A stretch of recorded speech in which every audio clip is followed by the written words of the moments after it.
Datuk Seri, asal usul bapa Datuk Seri bukan di Pahang kan, daripada Kelantan. Daripada Kelantan. Dari Kelantan. Lepas tu dia Dia ditempatkan migrate di Pahang, ya. di kampung situlah.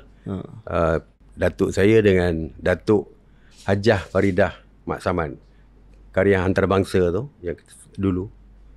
Dia cousin. Dia orang berdua pergi ke Pahang, ke kampung Lubuk Kawah untuk buka pondok. Jadi pondok tu tok saya lah, berdua dengan cousin dia, tok kepada Hajah Faridah. Jadi tok guru Cik Man orang panggil dia. Memang popular waktu itu.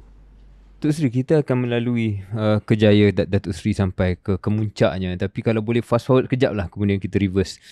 Saya antara ingatan saya waktu Datuk Seri menjadi Perdana Menteri, ada satu ucapan tak silap saya dalam pentas UMNO. Mungkin KJ tak berapa tahu. Satu ketika tu Datuk Seri tak boleh tahan tangisan.